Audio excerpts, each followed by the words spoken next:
오늘 우리에게 주시는 하나님의 말씀은 사도행전 2장 46절에서 47절까지 말씀입니다.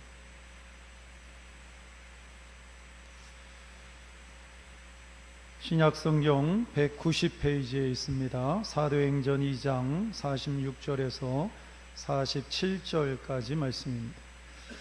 우리 함께 읽겠습니다. 말마다 마음을 같이하여 성전에 모이기를 힘쓰고 집에서 떡을 떼며 기쁨과 순전한 마음으로 음식을 먹고 하나님을 찬미하며 또 온 백성에게 칭송을 받으니 주께서 구원받는 사람을 날마다 더하게 하시니라. 아멘.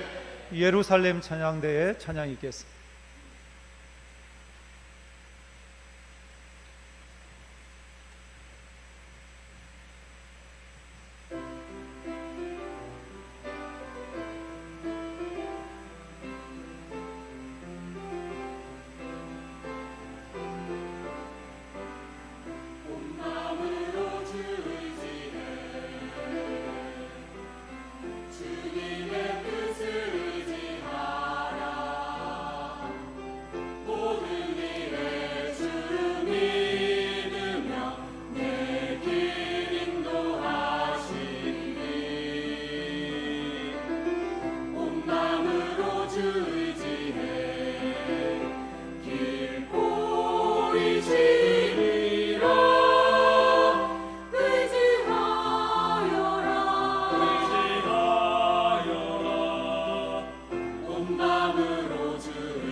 약속 신실하시니 너를 인도하시니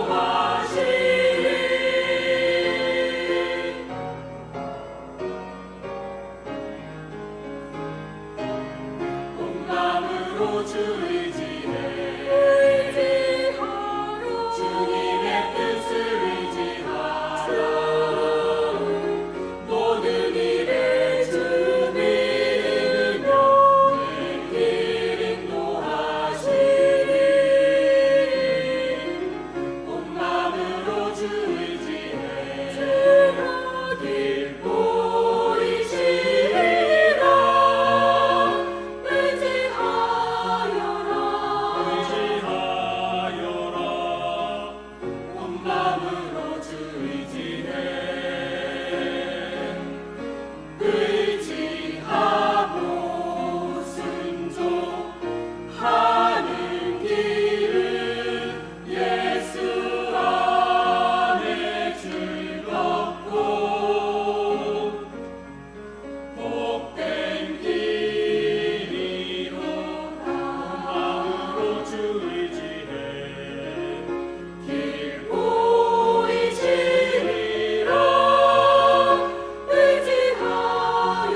믿으며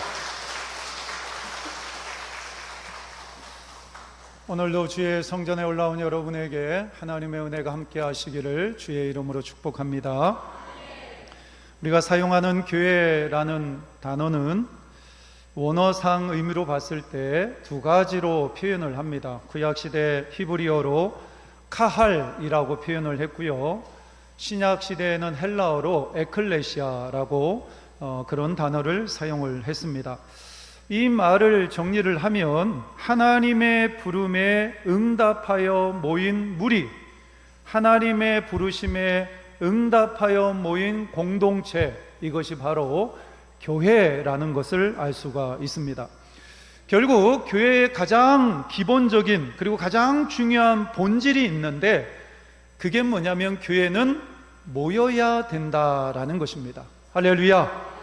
교회는 모여야 건강해지고, 교회는 모여야 성장할 수 있고, 교회는 자꾸 모여야 부흥할 수 있다라는 사실을 우리가 이 단어를 통해서 알 수가 있습니다.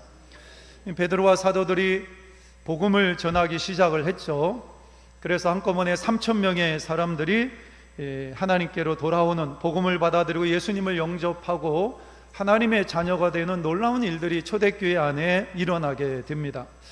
근데 여러분들, 예수님을 영접한다라는 것은 우리가 새로운 피조물이 되는 것을 의미합니다. 옛사람은 죽어버리고, 할렐루야, 옛사람은 죽는 겁니다. 그리고 새 사람으로 다시 거듭나는 것, 이것을 이제 새로운 피조물이 되었다, 이렇게 설명을 드릴 수가 있는데요, 우리가 예수님을 영접하고 새로운 피조물이 되면 우리 안에 생기는 거룩한 욕구들이 있습니다.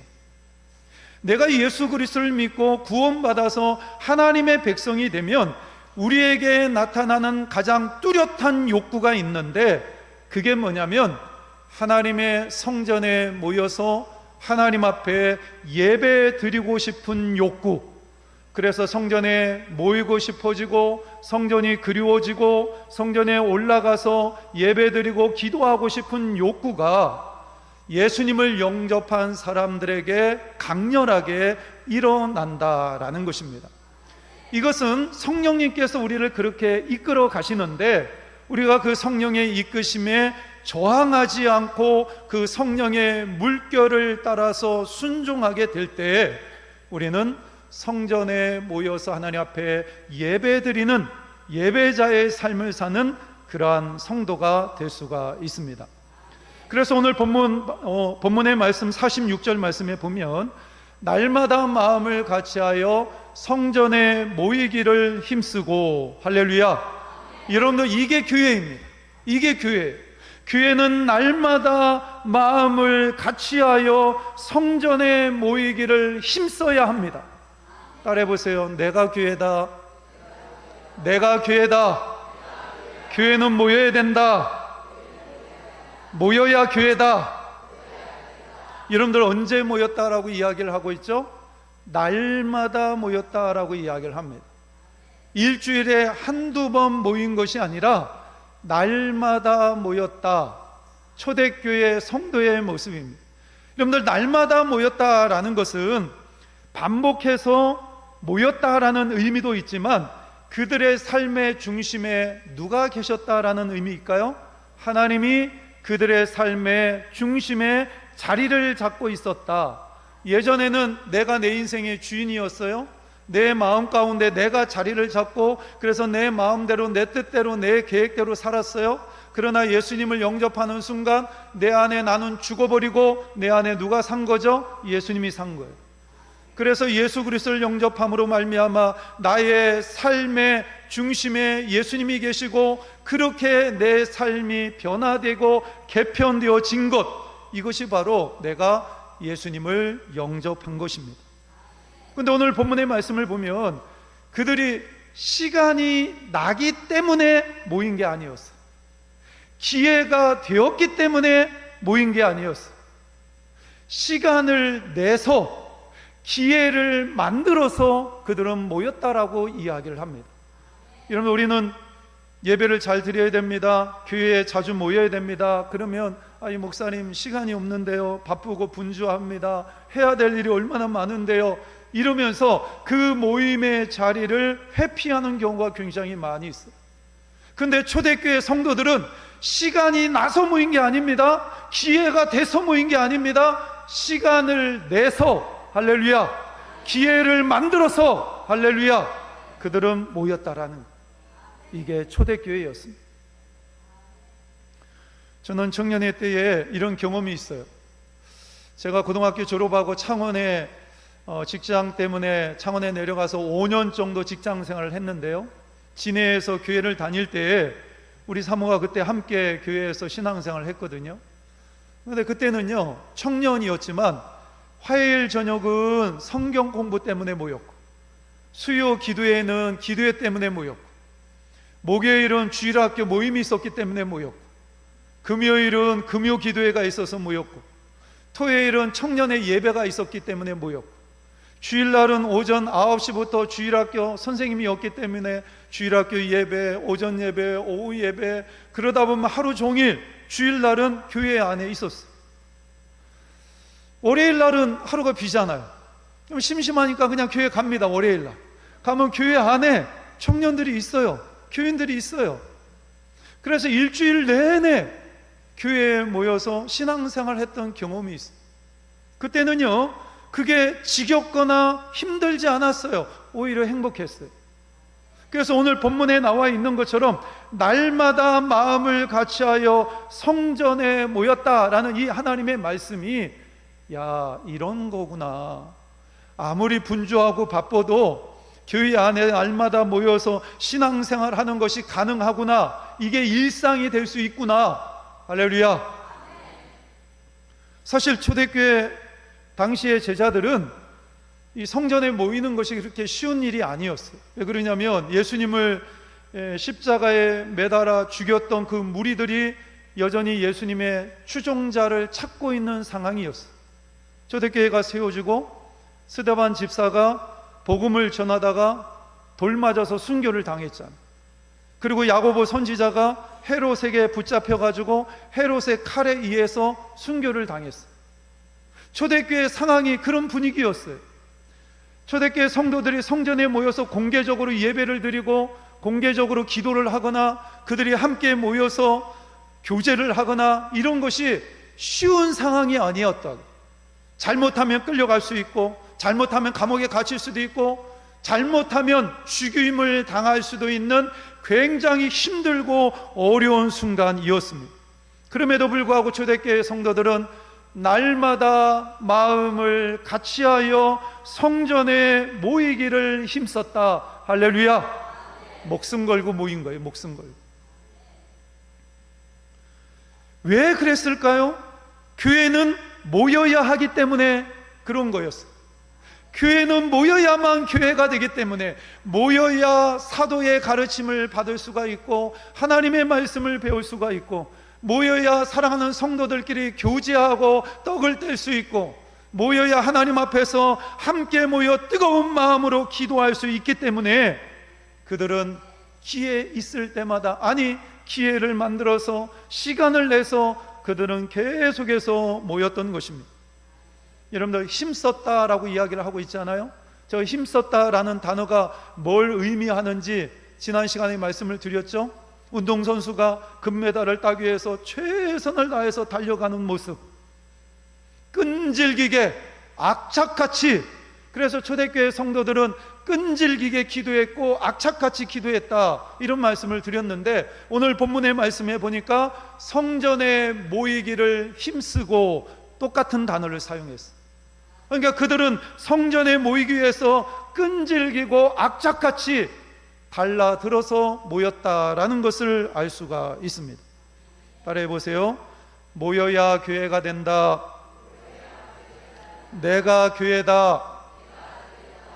근데 하나님은 마지막 시대에 나타날 부정적인 현상에 대해서 이렇게 경고를 하십니다. 마지막 시대가 되면 시대의 흐름이 이렇게 변할 것이다. 근데 여러분들, 사실 우리가 마지막 시대를 살고 있잖아요. 당장 오늘 예수님께서 재림하셔도 전혀 이상할 것이 없는 시대에 우리가 살고 있습니다. 근데 하나님께서 뭐라고 경고를 하시냐면, 마지막 시대에는 이런 현상이 나타나는데, 히브리서 10장 25절 말씀에 보면, 우리 함께 읽겠습니다. 모이기를 패하는 어떤 사람들의 습관과 같이 하지 말고 오직 권하여 그 나이 가까움을 볼수록 더욱 그리하자. 예, 마지막 시대가 되면 사람들이 어떻게 한다고요? 모이기를 패한다. 안 모인다라는 거예요. 얼마나 분주하고 바쁩니까? 얼마나 이유가 많습니까? 그러다 보니까 여러 가지 이유를 대고 자꾸 모이기를 패하는데, 하나님께서는 그런 시대일수록 어떻게 해야 된다고 이야기를 하죠? 개인적인 성향이 강해가지고 사람들이 자꾸 모이는 것을 싫어해요. 그런데 그럼에도 불구하고 예수 믿는 사람들은 자꾸 권면해야 된다라고 이야기를 합니다. 자꾸 권해야 돼요. 그래서 서로 격려하고 서로 위로하고 서로 붙잡아 주면서 자꾸 모여야 합니다. 넘어진 형제가 있으면 일으켜 세워줘야 되고, 지친 성도가 있다면 안아주고, 그러면서 그들이 함께 주의 성전에 모일 수 있도록, 그래서 모이면 힘이 나고, 모이면 살아나고, 모이면 하나님의 임재가 있는 것을 함께 경험하는 공동체, 그런 공동체가 건강한 교회이고 하나님이 기뻐하시는 교회입니다. 제가 예전에 섬기던 교회에 한 집사님이 계셨는데, 이 집사님에 대한 이야기는 제가 첫 번째 설교할 때 말씀을 드렸던 것 같아요. 근데 그 집사님은 우리 교회가 들어서는데, 건축을 하는데 마을에 있는 사람들이 굉장히 반대를 많이 했어요. 앞에 이제 아파트가 들어서고 이러는데 아파트 사람들은 관심이 없죠. 그런데 그 자리에서 오랫동안 살고 있었던 할아버지 할머니 한 20호 가구가 있었거든요. 근데 마을 입구에 교회가 들었으면 안 된대. 조상님들이 제사밥을 먹으러 못 오신대. 그래가지고 그렇게 반대를 하시더라고요. 그래서 제가 그때 이장님이셨던 분과 함께 여러 가지 이야기를 하면서 그 문제를 잘 해결을 했는데, 그 이장님이 암 때문에 서울의 병원에 입원해 계시다라는 소식을 들었어요. 그래서 제가 우리 교회에 나오시지 않지만 그분한테 찾아가서 서울까지 올라와가지고 신방하고 기도해 드렸는데, 그분이 이제 퇴원하시고 나서 우리 교회에 나오기 시작을 하셨어요. 마을 이장님이 오신 거예요. 근데 그분이 우리 교회에 오셔가지고 병원에서는 암 때문에 6개월 사신다고 그러셨거든. 근데 우리 교회에 오셔서 세례 받으시고 집사 직분까지 받으시고 6년을 사시다가 하나님의 부름을 받으셨어요.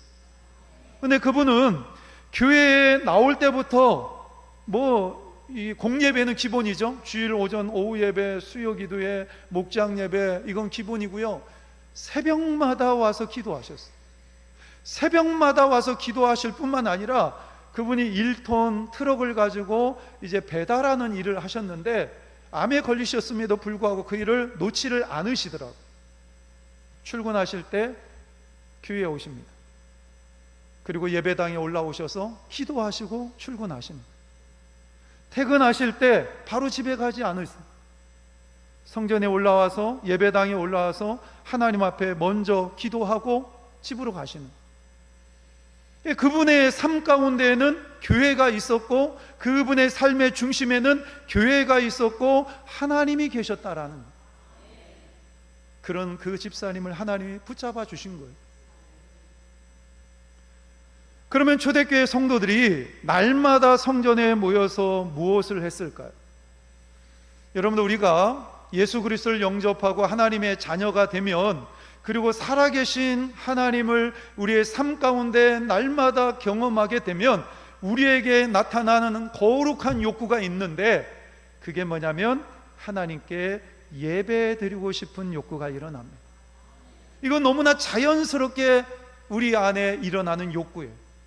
아니, 나를 위해서 예수 그리스도를 보내주셨고, 그 하나님의 엄청난 사랑을 십자가 위에서 보여주셨고, 우리를 위해서 성령님까지 보내주셨는데, 그 살아계신 하나님, 그 하나님의 은혜와 사랑이 느껴지게 되면 그 하나님을 경배하고 싶고, 할렐루야, 그 하나님의 이름을 높여드리고 싶고, 할렐루야, 그 하나님 앞에 예배드리고 싶은 욕구가 강렬하게 일어나게 되어 있어요. 그래서 예배자의 삶을 살아가는 거예요. 그런데 우리가 하나님 앞에 예배를 잘 드리기 위해서 정말로 중요한 것이 있는데, 그게 뭐냐면 주일을 온전히 성수하는 것입니다. 하나님은 이스라엘 백성을 선택하셨죠. 수많은 민족이 있었는데 특별히 하나님께서 이스라엘 백성을 선택하셨어요. 그리고 너희들은 나의 백성이다 라고 하나님 인정하셨어요. 그리고 나서 하나님은 이스라엘 백성들에게 구별된 삶을 살 것을 요구하셨습니다. 그래서 이스라엘 백성을 출애굽시키시고 가나안 땅으로 인도하시는데, 그 가나안 땅에서 너희들이 새로운 인생을 시작할 거야. 근데 너희들 세상 사람들처럼 살면 안 돼. 그래서 그들에게 뭘 주셨죠? 십계명을 주신 거예요. 하나님의 계명을 주신 거예요. 그래서 너희들은 구별된 나의 백성이니까 내가 원하는 하나님의 백성다운 삶을 살아야 돼, 이러면서 십계명을 주신 거예요. 근데 십계명의 네 번째 계명이 뭡니까? 안식일을 기억하여 거룩하게 지켜라. 할렐루야. 그래서 우리가 이스라엘 백성들이 하나님 앞에 선택을 받아서 하나님의 백성이 되었는데, 하나님의 백성으로 구별된 삶을 살아가는 중요한 요소 중에 하나가 뭐냐면 안식일을 기억하여 거룩하게 지키는 것입니다. 여러분들, 세상에 수많은 사람들이 있었는데 하나님께서 우리를 불러주셨어요. 그리고 복음을 듣게 하셨어요. 그리고 그 복음이 깨달아지게 하게 하시고, 그 복음을 통해서 예수 그리스도를 영접했어요. 하나님의 자녀가 된 거예요. 그래서 오늘 죽어도 우리는 어디에서 눈을 뜹니까? 하나님의 나라에서 눈을 뜨는 존재로 하나님이 우리를 삼아주셨어요. 하나님께서 우리를 부르신 거예요. 그런데 부르신 우리에게 하나님께서 특별히 요구하신 것이 있습니다. 그게 뭐냐면, 너희들은 세상 사람들처럼 살면 안 돼. 구별된 삶을 살아야 돼. 하나님은 그렇게 우리에게 요구하고 계시는 것입니다. 그런데 이스라엘 백성들이 안식일을 지킬 때 성경에 보면 하나님께서 아담을 지으시고 아담에게 가장 먼저 허락한 게 뭐였을까요? 하나님이 세상을 창조하실 때 마지막 날 인간을 창조하셨잖아요. 그리고 마지막 날 인간을 창조하시고 그 다음 날 뭘 주셨냐면 안식을 주셨어요. 7일째 하나님 안식하시잖아요. 아담이 하나님 앞에 지음을 받고 나서 그가 가장 먼저 경험한 것은 안식이었습니다. 그러니까 단순히 안식일은 내가 열심히 세상에서 수고하고 노력했기 때문에 쉬는 날이다, 이런 개념이 아니라, 우리 예수 믿는 사람에게 있어서 일주일의 첫 시간은 언제일까요? 첫날은 언제입니까? 월요일이 아닙니다. 주일이에요. 그러니까 주일날 주의 성전에 올라와서 하나님 앞에 예배드리고 하나님을 통해서 은혜 받고 말씀 듣고, 그리고 성령으로 충만해서 우리가 세상에 나아가서 그 은혜 받은 것, 그리고 내가 하나님 앞에 받은 힘과 능력을 가지고 세상 속에서 살아가는 것, 이게 성경의 원리라고 볼 수가 있습니다. 그래서 우리는 일주일의 첫날, 시작하는 첫날이 주일이라고 생각하고, 그 주일은 주님의 날이기 때문에 주님께 집중하고, 그래서 그 주일날 우리가 해야 될 가장 중요한 것이 뭐죠? 하나님 앞에 예배드리는 거예요. 그러면 주일은 언제부터 언제까지가 주일입니까? 내가 아침에 눈을 뜨는 그 순간부터 내가 잠자리에 드는 그 순간까지 주일인 거예요. 그래서 주일은요, 온전히 주일을 지켜야 돼요. 주일은 나의 날이 아닙니다.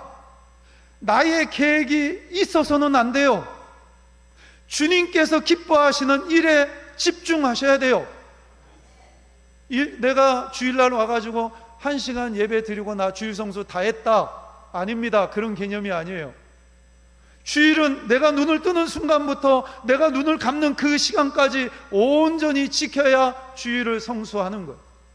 하나님이 가장 기뻐하시는 예배에 집중하고, 그 다음에 사랑하는 성도들끼리 함께 사랑으로 교제하고, 그리고 안식일날 예수님이 병든 자를 고쳐주셨던 것처럼 교회 안에 힘들고 어려운 자들을 돕는 일에 집중하셔야 돼요. 그게 주일을 지키는 것입니다. 여러분들, 코로나 이후에 주일 개념이 많이 희석되어졌어요. 그래서 이게 회복이 잘 안 돼요. 근데 유대인들이 가지고 있는 굉장히 중요한 생각이 하나가 있었는데, 그게 뭐냐면 안식일에 대한 유명한 말이 있어요. 유대인이 안식일을 지키니 안식일이 유대인을 지켰다. 굉장히 의미 있는 말이죠. 유대인이 뭘 지켰다고요? 안식일을 지키니까 안식일이 유대인을 지켰다라는. 인간의 역사를 보면 이스라엘은 벌써 사라졌어야 될 민족입니다. 근데 요즘 이란하고 전쟁하는 거 보세요. 압도적으로 이란을 제압하고 있죠. 저는 하나님이 아직도 이스라엘을 사랑하신다는 생각이 드는데, 마지막 때가 되면 이스라엘의 대대적인 회개가 일어나고 예수님을 영접하는 일이 일어날 거라고 하나님 말씀하셨는데, 그들이 유대인들이 안식일을 잘 지키니까 그 안식일이 유대인을 지킨 거예요. 우리가 주일을 잘 지키면 그 주일이 나를 지키는 거예요. 내 신앙을 지킵니다. 하나님과의 관계를 지키는 거예요. 그래서 우리가 신앙생활하면서 오늘날 우리가 절대로 따먹지 말아야 될 눈앞에 선악과가 있는데 그게 뭘까요? 주일 성수입니다. 물론 현실적인 문제가 많이 있어요. 대표적인 게 뭐냐면, 저도 이제 목회를 오래 하다 보니까 이게 꼭 한 달에 한두 번씩 저한테 와가지고, 목사님 주일날 결혼식이 있는데 멀리 가야 돼요. 그래서 예배를 못 드릴 것 같아요. 그렇게 얘기하는 사람들이 있어요. 요즘 뭐 사회가 다변화 시대가 되고 복잡한 시대가 되다 보니까 또 주일날 어쩔 수 없이 일을 해야 되는 상황이 벌어질 때가 있어요. 근데 여러분들, 예배보다 더 중요한 건 없습니다. 우리는 사람을 기쁘게 하기 위해서 살아가는 게 아니에요. 하나님을 기쁘게 하기 위해서 살아가는 존재입니다. 우리가 예수님을 영접하는 순간 우리는 그렇게 살기로 결단한 사람들입니다. 할렐루야, 할렐루야. 우리는 사람을 기쁘게 해서는 안 되잖아요. 하나님을 기쁘게 해야 되잖아요. 그래서 저는 그렇게 얘기하는 사람이 있으면요, 제가 늘 교육하는 게 뭐냐면, 주일날 결혼식이 있으면 하나님께서 주 5일 근무하도록 허락해 주셨잖아요. 그럼 토요일날 놀잖아요. 토요일날 갔다 오시라. 토요일날 미리 가서 인사하시고, 그 다음에 축의금을, 이 사람은 원래 한 10만 원 넣어야 되는데 그런 사람 한 15만 원 넣고 20만 원 넣으라고. 그래서 주면 그 사람들이 주일날 예배 빠지고 자기 결혼식에 안 왔다고 뭐라고 할 사람 없어요. 이해합니다. 여러분, 우리가 예수 믿는 사람들이 주일 성수하는 것을 아무렇지도 않게 여기면 세상 사람들도, 하나님을 믿지 않는 사람들도 주일을 아무렇지도 않게 여깁니다. 내가 가지고 있는 신앙을 아무렇지도 않게 여겨요. 내가 믿는 하나님을 아무렇지도 않은 하나님으로 세상 사람들이 여긴다고요. 누구 때문에? 나 때문에. 저 사람 교회 다니는 사람이고 예수 믿는 사람인데, 저 사람이 믿는 하나님은 저 정도의 하나님이구나. 주일날 가서 하나님 앞에 예배 드리는 것이 이 그리스도인들에게 최우선 순위가 되어야 되는데, 저 사람은 결혼식 있다고 빠지고 무슨 일이 있다고 빠지고, 야, 저 사람이 믿는 하나님은 그 정도의 하나님이고 저 사람이 가지고 있는 그 신앙은 그 정도의 신앙이구나. 누구의 영광을 가리는 거예요? 하나님의 영광을 가리는 거예요.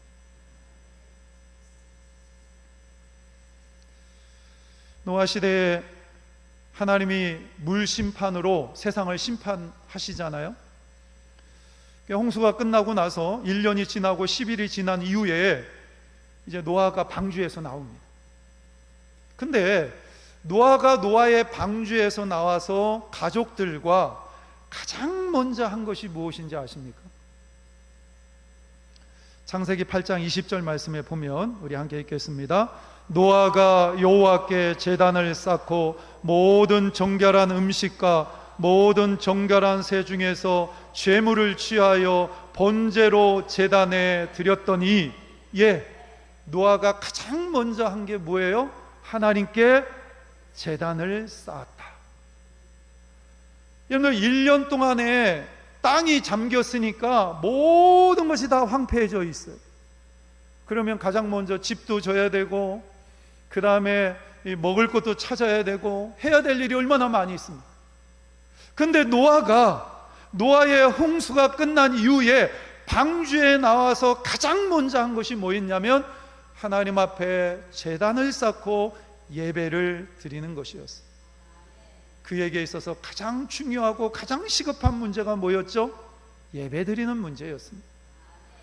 오늘 노아의 홍수가 있기 전에 노아가 살던 시대를 성경에서는 뭐라고 얘기를 하냐면, 그들이 생각하는 것이나 계획하는 것이 항상 악했다, 이렇게 성경은 이야기합니다.